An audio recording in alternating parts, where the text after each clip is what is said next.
तो देखिए, जो 26वीं आईनी तरमीम इस हाउस ने पास की सर, उसके तमाम तर लीगल प्रोसेसेस भी पूरे किए गए।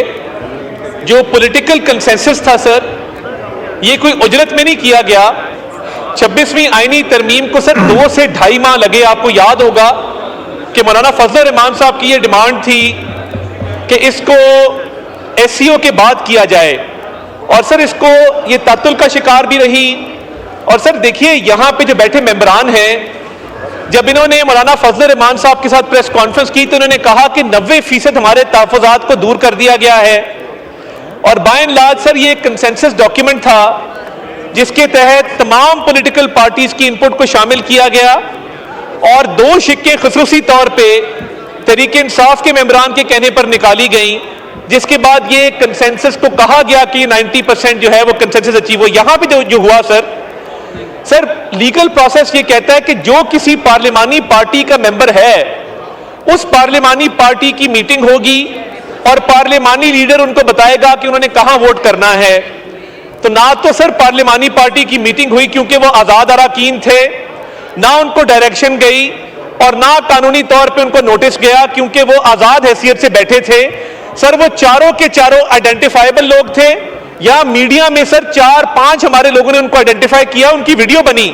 तो सर देखिए, अगर जमीर की आवाज पे कोई आया है और खुद आके बैठा है, पूरी प्रेस गैलरी ने उनको देखा, क्या वो छुप के बैठे थे, क्या वो लॉबीज में मौजूद थे, वो आके सीटों पर विराजमान थे, उन्होंने अपनी मर्जी से वोट कास्ट किया है। तो सर इसके अंदर इसको कंट्रोवर्शियल करना और कहना कि जी असेंबली के जो बावर्दी लोग हैं वो उनको लेके आए थे। सर मैं उन चारों से मुलाकात हुई, उनको पूछा, उन्होंने कहा जी जमीर की आवाज पे आए हैं, वोट डालने आए हैं, बगैर डरे बिला खौफ वोट देंगे। वो अपनी मर्जी से यहां बैठे थे। तो मसला सर ये है कि इनकी पार्टी इंतशार का शिकार है, इन फाइटिंग है। एक ग्रुप असेंबली से बाहर बैठा है, एक ग्रुप असेंबली के अंदर बैठा है। एक ग्रुप कहता है कि कमेटी में शरीक हो, जो सीजेपी की अपॉइंटमेंट की कमेटी है। एक ग्रुप कहता है कि उस कमेटी में मत बैठो। एक अमेरिका से कोई इनका बंदा कहता है कि तुम लोग नेगोशिएशन में क्यों गए। यहां पे बैठे लोग जो नेगोशिएशन में शामिल थे, इन्होंने अपनी मर्जी से ये नेगोशिएशन में शरीक हुए हैं, और ना सिर्फ शरीक हुए हैं, इन्होंने एक शिक पे मुसवदे पे सौदेबाजी भी की, मुसवदे के ऊपर इन्होंने अपनी इनपुट भी दी, मुसवदे को मुतफिका करार भी दिया, 90% इत्तेफाक भी किया।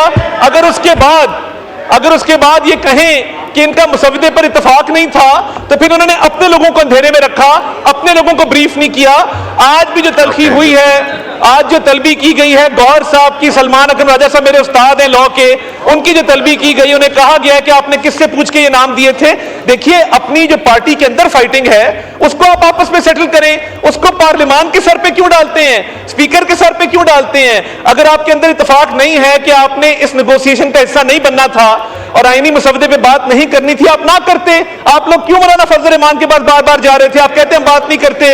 और अगर आपको इतराज था तो पार्लियामानी कमेटी के नाम भी अपनी मर्जी से दिए हैं, उसमें शरीक ना होना इनकी मर्जी है, मगर आपस के इख्तलाफात खुल के सामने आगे 4 ग्रुप हैं जो यहां पे आपस में लड़ते रहते हैं। अब अगर उस लड़ाई की वजह से उन 4 मेंबरान ने आजाद हैसियत से वोट दिया है और सबके सामने आके दिया है, तो फिर इनको चाहिए कि अपनी जमात की इंट्रोस्पेक्शन करें और अपनी जमात के हवाले से मामला ठीक करें।